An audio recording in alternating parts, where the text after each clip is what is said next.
Hello, everyone. I'm Cinta Denew. I'm a professional astrologer and psychic.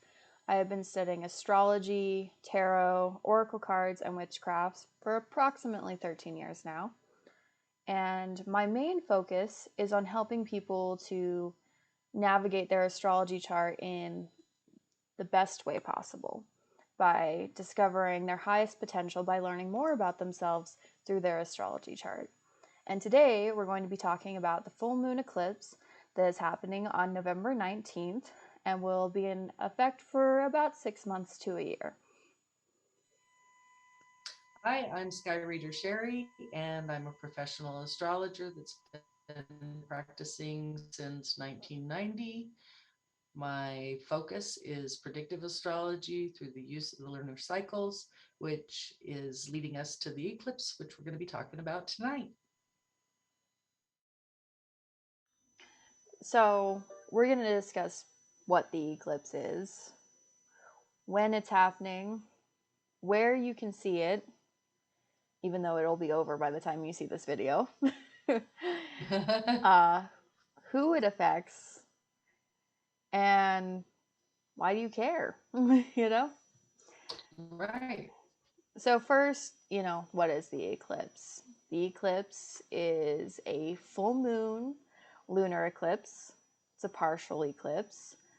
And some people have been saying it's a blood moon or a super moon. And why isn't it a blood moon or super moon? Right. And the reason that it's not a blood moon eclipse is because it's a partial, it's not a Right. total, it's only 97% of an eclipse, so that makes it a partial. And the next piece was when, and it starts about 11 p.m. Mountain Standard Time and lasts until about 2:30 a.m. on the Mm-hmm. 19th. Um, it's not a supermoon because it is at its farthest position from the Earth instead of its closest. Mm-hmm. Supermoons occur when it is really close to the Earth at about 95%, and this full moon is about at 3%. So it's way out there Right. from. So that's why it's not considered a supermoon or a blood moon eclipse. Who is it going to affect? It will affect people worldwide, but people where it is visible, areas where it's visible, tend to have a stronger effect than Right. those that are in the parts of the world where it's not visible. And again, so that's the 50 United States. It is visible here. Mm-hmm. And depending on one's natal chart and their natal planets, if they're connected to the degree, which it's about 27 degrees of Taurus, are more highly impacted. Mm-hmm. If it's not impacting your natal chart, it's around you, it's not Right. on you. So you're going to see these things happening in the environment, but not necessarily a personal experience. Why is it important? It's giving us a view of what's coming up in the next 6 months, what's going to happen, what's going to Right. occur. With this full moon, because once the moon leaves the exact opposition to the sun, it's void of course. Mm. So when a full moon eclipse does not apply at the degree, it's talking about things that have happened in the past. Right. Things that have been starting in the past are going to come to a culmination in the next 6 months. So it's a timing device. That's how I use it, as a timing device. And whenever the transiting planets come around and start activating that degree, we're going to see the uh, the energy be reactivated. Right. at that time.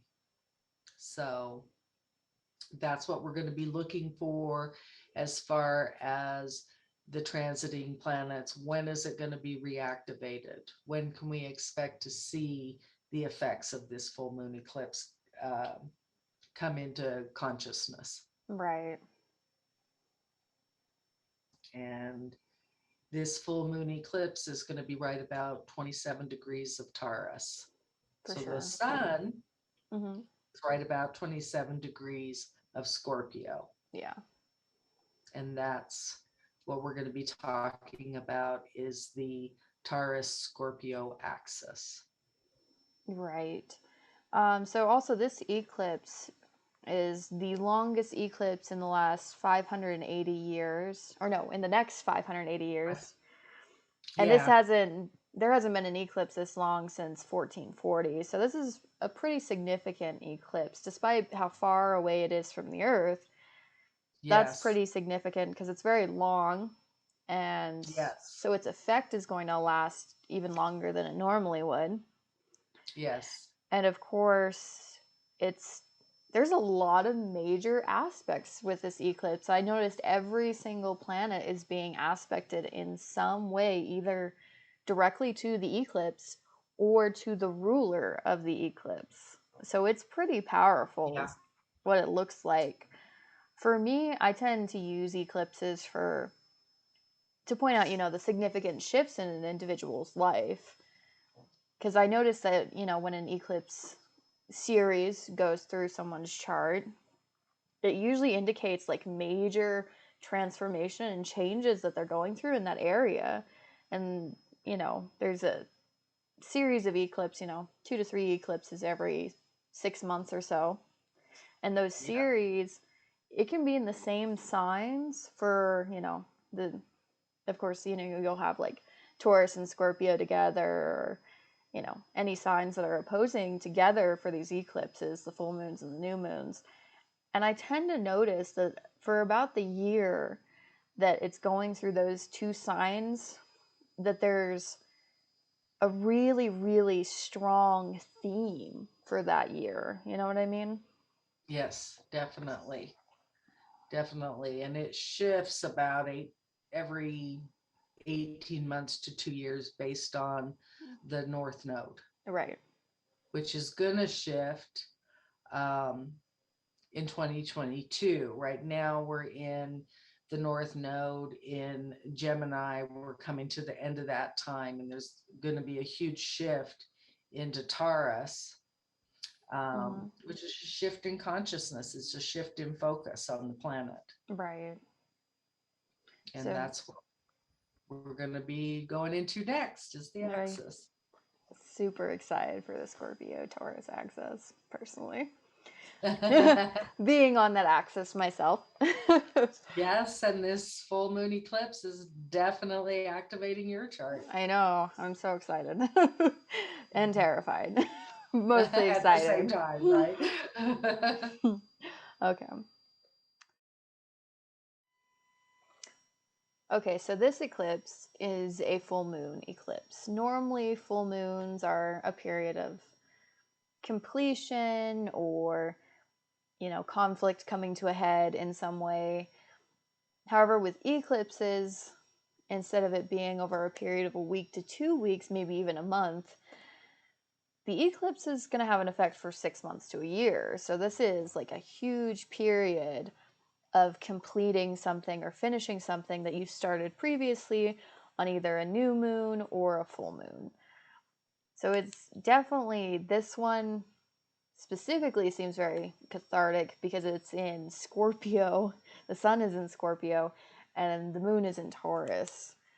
So yeah, full moon eclipses are pretty important in terms of like finishing projects, or it could also be conflicts, or yeah, it's just They're highly charged with yes, emotion, yes, highly charged with emotion.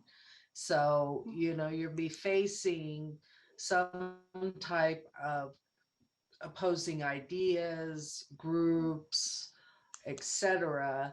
And how are we going to work through this energy that's so different one from another. Right.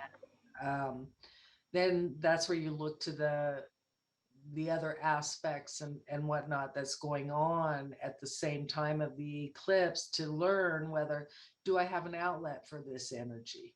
Right. Where do I go from here? If you're not able to resolve it immediately, there's still got to be a path in there somewhere to work the energy out. Right. I mean, for sure, full moons in general are energies of compromise because full moons are when the sun is opposite the moon. So oppositions in general are about compromise, two Compromise. energies that are both similar and different. Different, Um, right? for sure. So this full moon is definitely highly Power charged, like packed. you said. Power packed. So it's very likely that there may be some conflict. I mean, I definitely see that in the chart. Right. And it's all in, how are we going to approach the energy that we are uh, confronting? Right. Either it's going to come to us or we're going to go to it, one or the Mm, other, but there's still an opposing energy to be dealt with. And do we choose to take the compromise route, or do we choose to take the I'm going to stand my ground and face separation end of the engagement route? And that's right. a personal choice that comes along with these full moons. For sure. I mean, I've definitely seen eclipses where people's relationships end. That's when people break up, is around a full moon eclipse, Around the I've full moon. noticed, or when it's Mhm. reactivated later. I have been that person who has broken up with people, and it's that full moon comes and you're just like, nope. We just don't get along. Yeah, we're just not working it out this time. All right, for sure. But yeah, so it's pretty intense. Yeah, this one is, like I said, just very power packed, and there's a lot of opportunity for compromise and growth for those that are willing to do the work, Mhm. and those that feel like they can't. There is going to be a separation, or there's going to be a continued frustration All right. by continuing the same pattern. For sure. And all of it, of course, will depend on your chart and how you deal with your own energy. Yeah, Yep. definitely.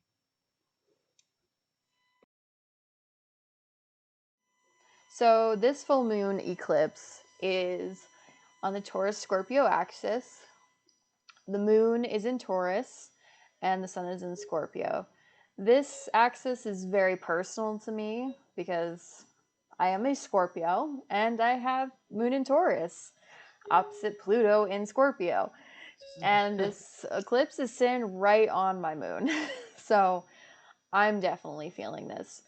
For me personally, the Taurus Scorpio axis I notice mostly as the Taurus being the Earth Mother and Scorpio being the underworld, and going back and forth between periods of growth and death, because I'm a very spiritual person and I'm a Scorpio, and the whole cycle of the phoenix is exactly like that. You have to go through the fire to be the phoenix and be reborn again.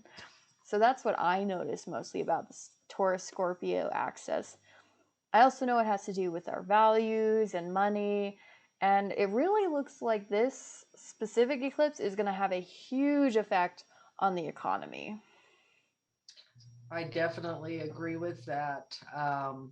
We're seeing with the moon in Mm, Taurus, we're talking about the ability to earn money. We're talking about the right. ability to get goods. We're talking about what's happening to our possessions. Mm-hmm. And then we're looking at the other side of the Scorpio, and there's control and manipulation going on. Yep.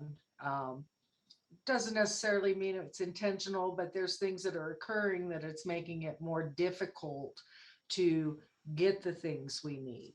It's more Right. difficult to make the money we need to survive.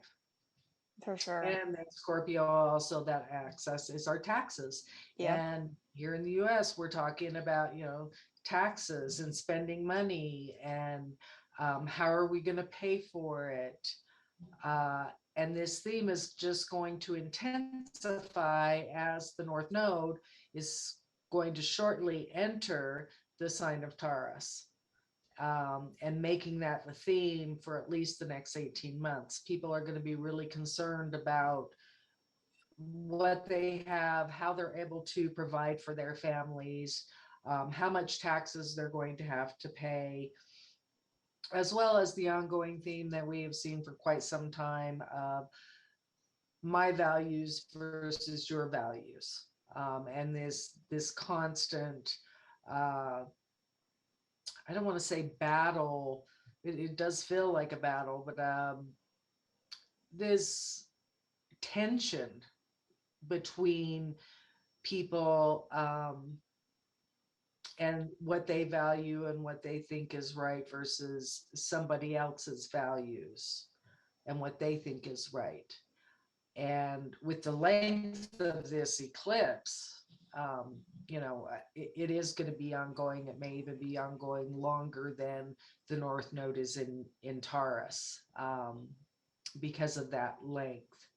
Thankfully, there's a lot of really positive outlets, from the other transiting planets where people can compromise, people can work things out if they choose.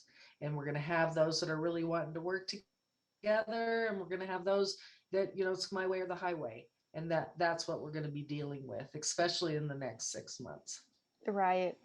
I mean, for me, this eclipse being on this axis also kind of represents this opportunity for transformation and gaining both like physical wealth and spiritual wealth. Because that's what Scorpio and Taurus are all about. It's, our values, but it's also our wealth, right? And our possessions, what we treasure. Yes. And it's also highly active for relationships because Taurus is ruled by Venus and Scorpio rules intimacy and sex. So it's pretty It's intense. highly emotionally charged. Yes, for sure. So I feel like it's going to affect a lot of things. Definitely the economy. I definitely think personal relationships there's going to be a lot of tension and a big need for compromise, probably over stuff like money. But also, I think there's a huge opportunity for personal growth, which also leads to material wealth. Definitely. I agree with that. So we're just going to have to navigate the best we can through Right. this uh, stressful period. Yes, for sure. That's where I come in to help. is, is to help you through that, right? Yeah. That's what I do. Yep. Okay. Okay, so of course, this full moon eclipse, the moon is in Taurus, which means that it's ruled by the planet Venus. And Venus is being aspected pretty heavily, I would say, or at least decently in the eclipse, but in a pretty positive way. Venus is sextiling Mars and trining Uranus, which to me, that's an opportunity that if your actions are aligned with your values, especially within the structures and status quo, that you do have an opportunity to make changes and positive changes, as well as it looks like there's going to be some pretty sudden changes in values and the values in our structures and systems and traditions. So what are you seeing with Venus? Uh, I'm seeing Venus really aspecting, nicely with Uranus. Mm-hmm. That can be unexpected opportunities for financial growth. That can be benefactors. Mm-hmm. It's being aspected by Mars, which is separating from Venus at this time, um, but it's still active. So there's definitely opportunities there. Venus is really slowing down right now because she is preparing for her retrograde phase. So if you get an opportunity to look up in the sky just after sunset, she's extremely bright and beautiful, Mm-hmm. and will be for quite a while. And uh, Mars will eventually catch up to Venus. And I'm hoping we'll get time to talk about that in the future, because I think that's going to be a real good opportunity for new beginnings for a Oh. lot of people at Mm-hmm. that time, whether it's in love, whether it's in finance. Uh, so I think it's really a positive indication that Venus is ruling the full moon. And so hopefully a lot of people will lead with Venus through love and acceptance, and work with that energy versus the, you know, I want my way, I want it now. Right. And because nothing comes easy, nothing comes quick that's going to be lasting and worthwhile. So For sure.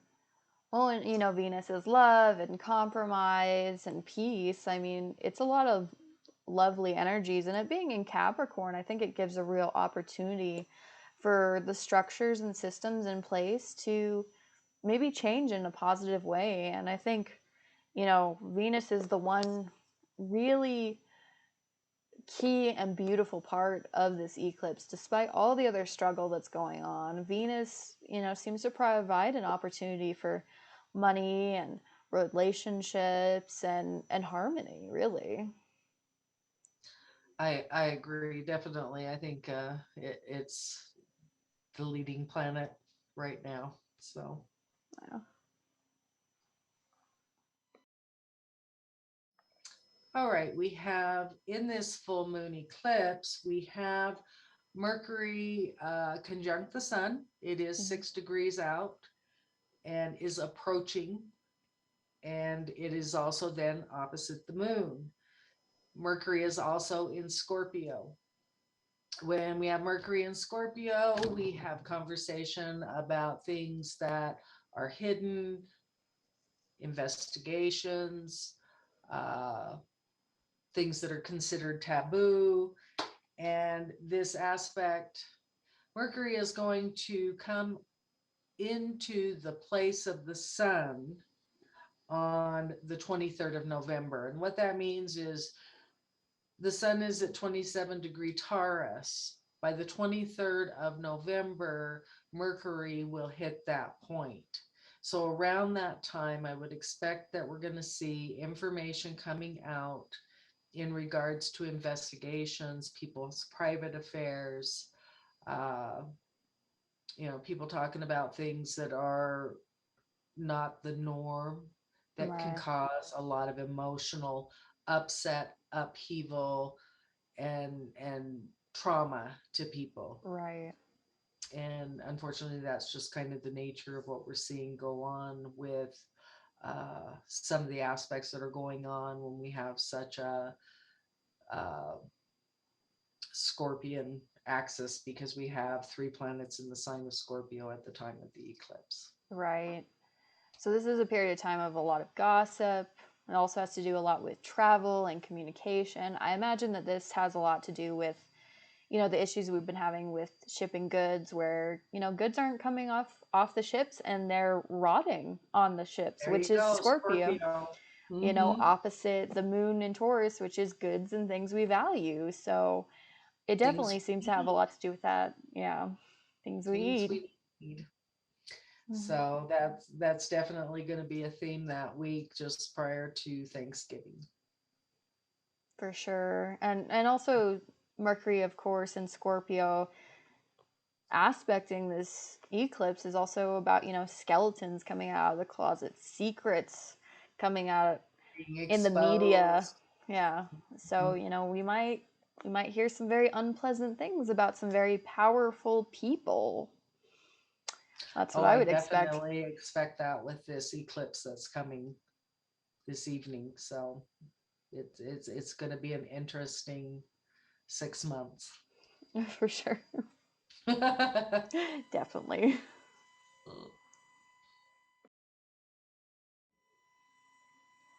So during the eclipse, we have this interesting aspect from Pluto and Capricorn, where Pluto is sextiling the sun and trining the moon. And to me, this sextile certainly means like there's an opportunity for changes in the government, traditions, structures, and systems that could help resolve the conflict and issues in the economy. However, these changes might happen very quickly, and some of this energy is kind of unstoppable in some way because of the trine to the moon. So, what do you think about that? What exactly do you think the trine means, or do you have any more to offer on that? Well, when I look at this chart, um, I have cast it from Washington, D.C. Mm-hmm. And so when you cast a chart from a specific place, it gives you an idea of what's going on in that area. And we definitely see uh, the battle going on between my values and your values, even in Yeah. Washington, D.C.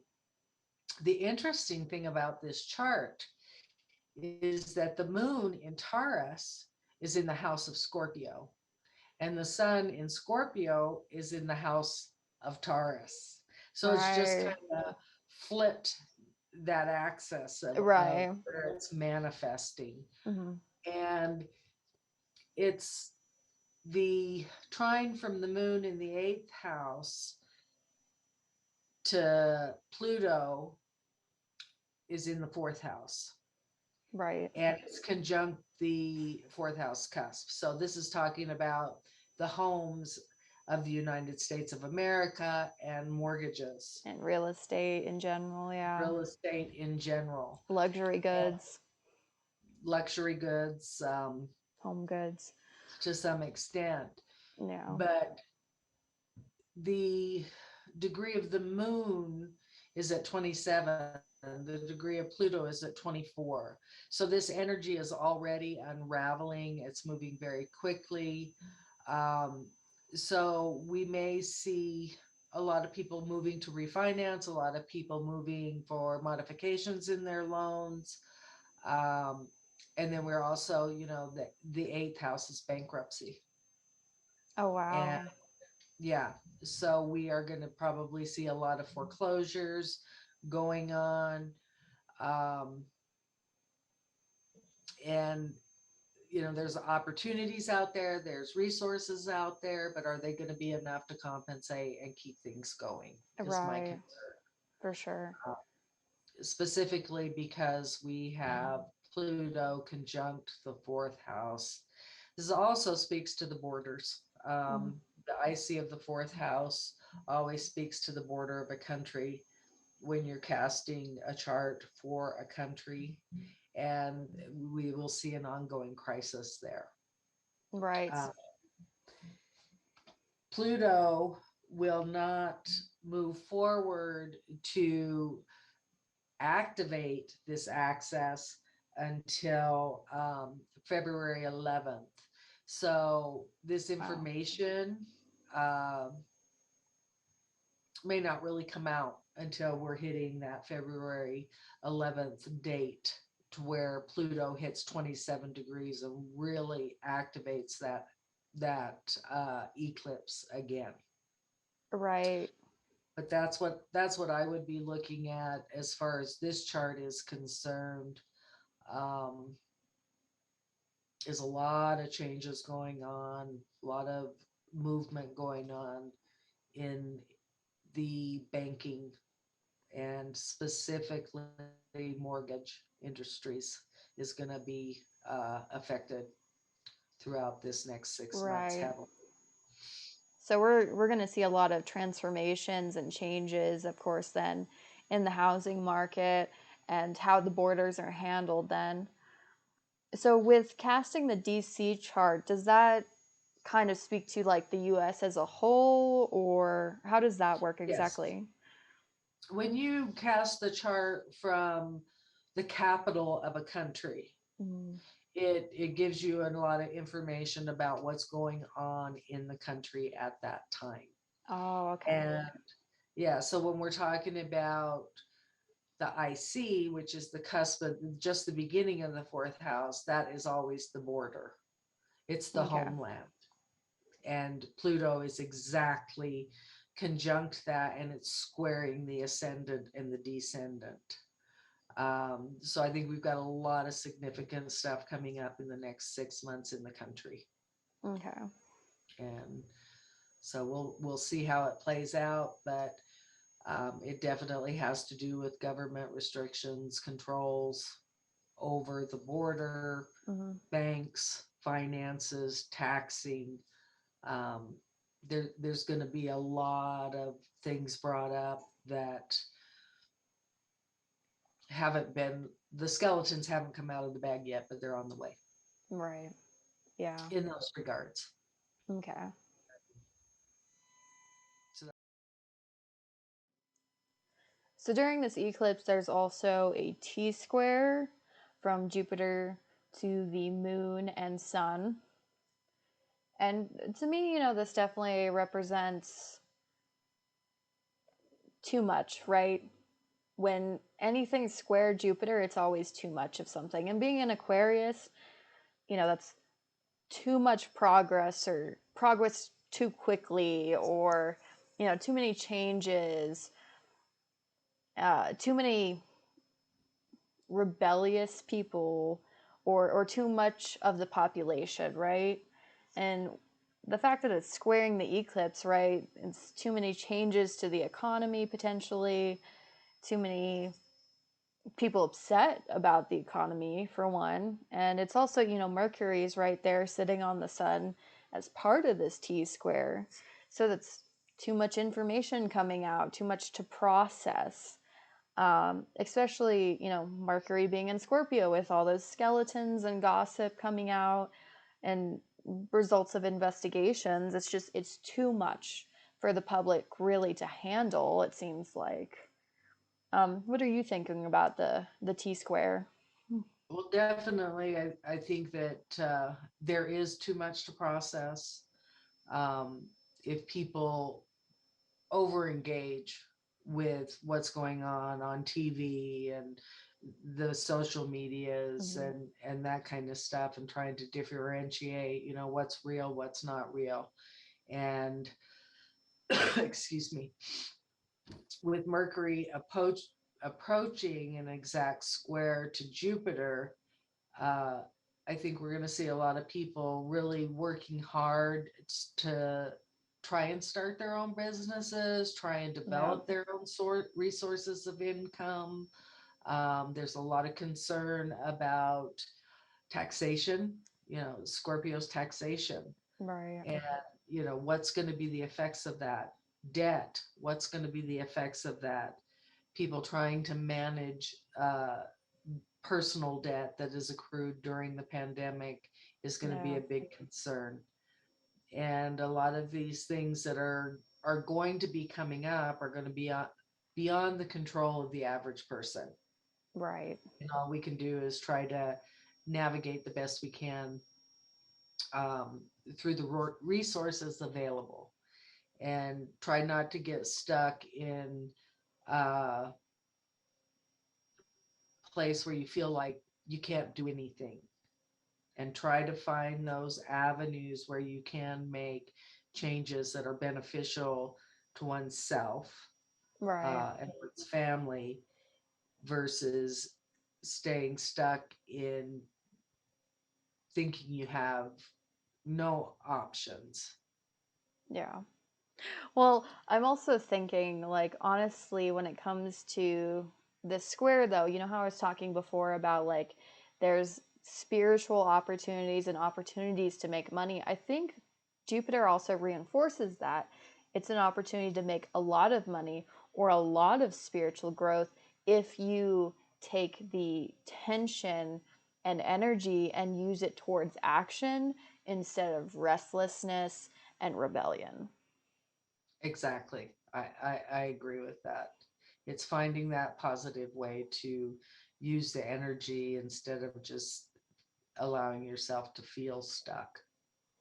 For sure, yeah. It's you know, you can And you can get out of a rut, but part of it requires that you change yourself and your approach. And Jupiter in Aquarius is an opportunity to do that. It is an opportunity to make a lot of changes.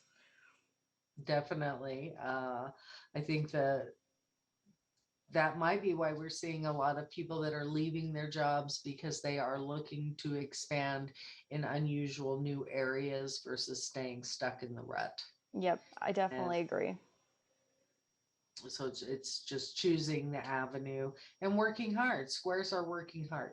Exactly. It's something you have to work at. And I think too, like that it's also an opportunity for astrologers. I mean, Jupiter is in And Aquarius, which Aquarius, rules yep, astrologers, which is the growth and expansions of, the astrology economy, basically, and potentially astrologers making money if they work hard. yeah, definitely. And then we have that Mercury coming in. It will be exactly aspecting Jupiter on the 21st of November. So I would be paying attention to information that comes out at that time, and determining whether, it's beneficial or not, how to navigate the information that's coming out, the changes that are coming, and moving forward. Mercury doesn't stay still very long. Right, for sure. That could also be an opportunity for writing and, other scientific or technical kinds of, or innovation. That's another thing that is likely to improve, or something that people work at that they could make money at is through science, innovation, you know, developing new products, you know. Yes, and anything having to do with internet-based things. Aquarius is Right. internet and uh, all types of, what is the word I'm looking for? Just new and unusual ways of making money, Yep. not sticking to the old tried and true. Yep, that's for sure. I think that's where people are going to have to go, is just, making a different way of making a living Right. from what we're accustomed to, the 9 to 5, being on the hamster wheel, going to work, Right, making money choosing for a somebody different path. else. Yeah. Yeah, Yeah, yeah, making money for ourselves. I mean, that's also Aquarius is money through our own business. So I'm not surprised exactly. people are going that direction. And Yeah, that might be the answer to some of our issues in the economy and part of the problem, too, I would imagine. right. That's why there might not be enough people to work because the workers are They're now doing something new. entrepreneurs. So, Yep, they're doing something new. So yep. more power to them. Right. It's a hard path. It's not easy. It's harder to have your own business than it is to work for someone else. Right, but at least you feel like you're accomplishing something for yourself other than just someone else. Yeah, true enough.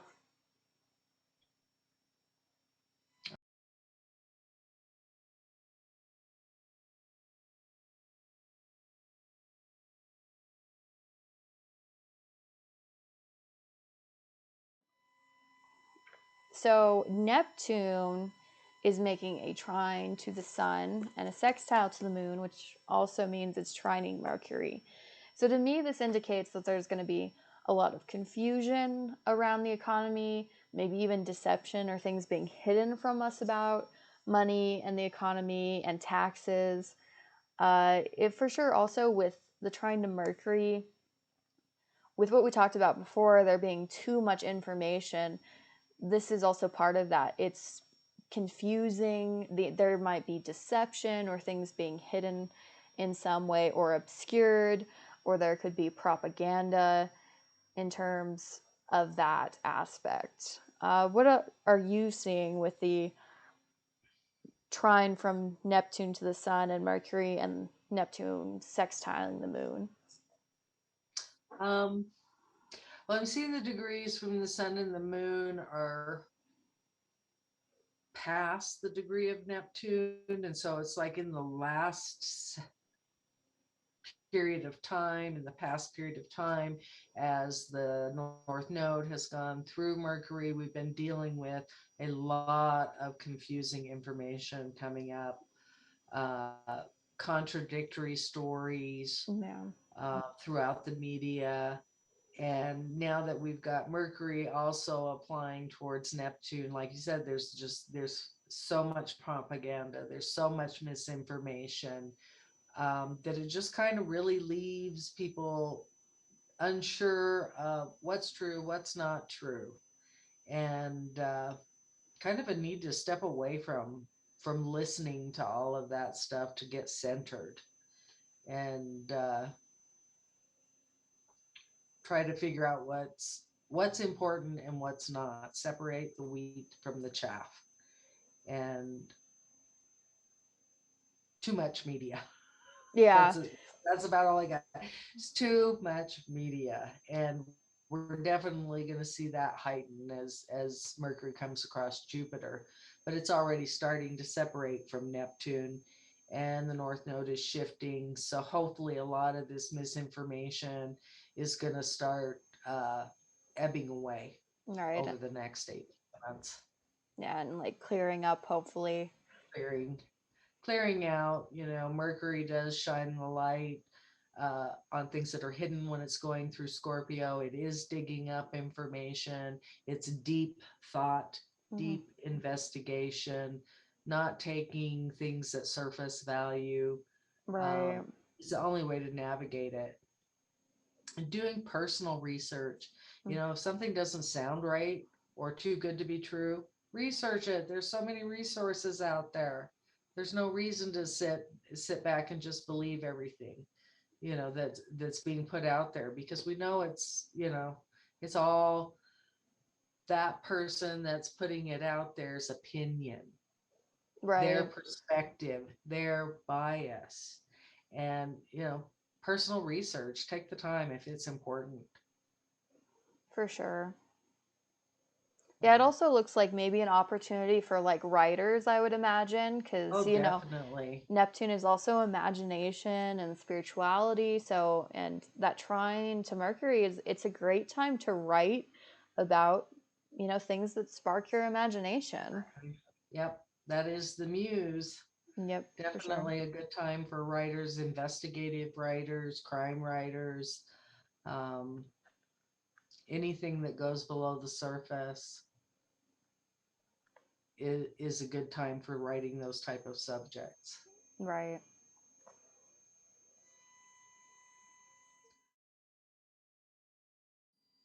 So, another really interesting part of the eclipse I've noticed is it's activating the Saturn Uranus square because Mars is coming into Scorpio and it's opposite Uranus and Taurus, squaring Saturn and Aquarius. So, this is really intense. I mean, this Saturn Uranus square in general to me has been this struggle and tug of war between Saturn and Aquarius wanting, that steady, slow progress that takes time. Whereas Uranus is like, no, we need to change now. It wants abrupt, sudden, drastic change in Taurus, which is our values and our economy and money and relationships. And Mars is coming in to activate that, which I find really interesting because to me, like, of course, Mars rules the police, so it's creating this tension, right, between the police and the people, which is Uranus, you know, and then creating this tension also with like the government and structures and the need for change there. So could you tell me more about that? Because I know you're kind of the expert on the Saturn Uranus square in my little circle. I wouldn't say I'm an expert, but we've had this clashing of Saturn and Uranus going on since, let's see, let me look. Uh, the first hit was February 17th that it became exact.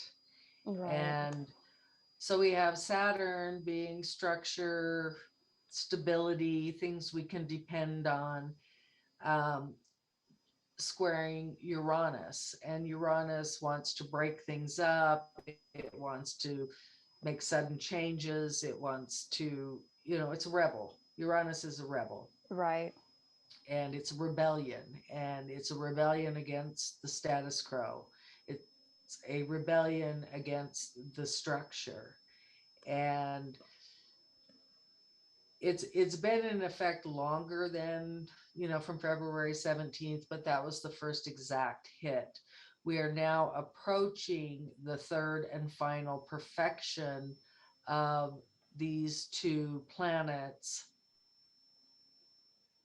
and it's going to be right about the 23rd of December, Right. where but it's going to be in effect almost all of 2022. So this energy is not over by far. And with this full moon eclipse, we have Mars opposing Uranus. And whenever you have Mars opposing Uranus, especially on an eclipse, this is explosive energy. Right. Um, this is it's literally like an explosion, and we may see actual physical explosions occur on the earth from different types of events. Mm-hmm. The last time it came through and we had Mars opposite Saturn square Uranus, we seen the the fall of the building in Florida. That was uh, Yeah. destruction of structure, Mm-hmm. and it was just a crushing, it was a falling. Well, now we're seeing Mars opposing Uranus squaring Saturn. Mm-hmm. And when you have an air planet, which Uranus is air, and you have Mars is fire, you got fire and air, you have an explosion, you have bigger fire. And so I do expect that we are going to really see some type of events where there is like explosive events going on. It can be explosive information. Mars in Scorpio is the detective investigating. And once Mars moves forward, you're going to start seeing this information come out. Mars is going to conjunct where Mercury is at the eclipse. And when it hits that degree, we're going to see information come out in regards to investigations. And I'm trying to look when that date is. I had it written on my notes. We're looking about, that's going to hit right about the 1st of December, Mm-hmm. where Mars transit into the space of Mercury. Right now, Mercury's looking below the surface, it's investigating. And when Mars gets to where Mercury was, that information is going to come out. It's going to be, verifiable information. Right. And we have a lot of energy going on in December, which we'll be getting to hopefully in our next video, especially uh, that week, the third week of December. But that's my take on it. Mars has already squared Uranus this last week. It's moving across. I'm sorry, Mars had squared Saturn this last week. Now it's going across Uranus, and it's going to approach Mercury, and all the investigations that have been being done. The information is going to come out about that time. Right. That's my take on it. And this constant friction between the status quo and those who want to make sudden changes is going to be going on through 2022. Yeah, I can definitely see that. For me, it's also, it really makes me think of like the strikes and the protests and the riots. A lot of that I think is going to It's going to be resurface. is going to resurface, and I think there's going to be a lot more of it, and I'm really concerned that it might get pretty violent because it is Mars and Scorpio opposite Uranus. I mean, This like you time. said, it is explosive energy, And it could be explosions, and you know, that environment where those things occur, it's even more likely, I would suggest, especially because it is, you know, Mars representing the police and Uranus being the people. So I wouldn't be surprised, unfortunately. Well, definitely. And we have several things going on in the country that are really highly emotional topics Right. Very that controversial. are going on, controversial stuff that's going on right now. Um, that we may see people not acting as they usually would if calmer minds would prevail. Yeah, sadly. So that's my take on that one. Okay. All right, so that's our video on the full moon eclipse. If you enjoyed this video or found any value in it, please like, share, subscribe, ring the bell so that we can keep in contact and you can see our new videos when we release them.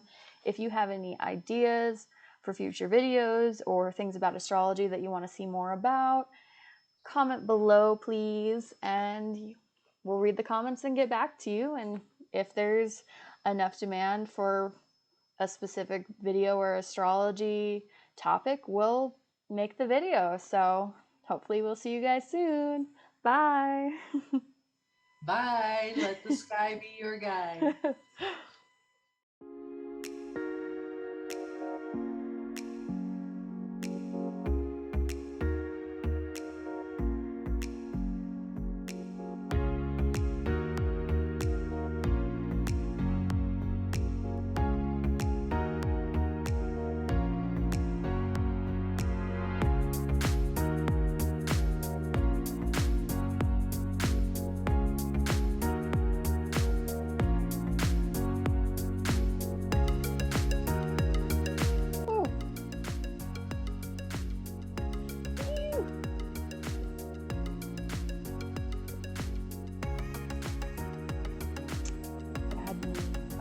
Okay, now I'm gonna start recording. Oh God, it's still recording.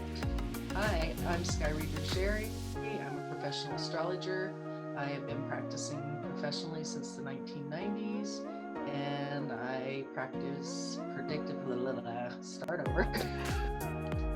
So eclipses tend to be shifts for both like the world in general, and they can affect your chart personally and predict important shifts in your life.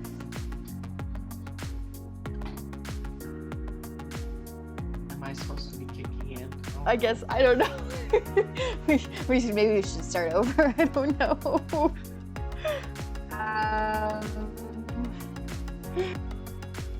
Okay, so this video is about the full moon eclipse that's happening on November 19th around its fudge. So this full moon is on the Taurus Scorpio axis. Did I say new moon or full moon?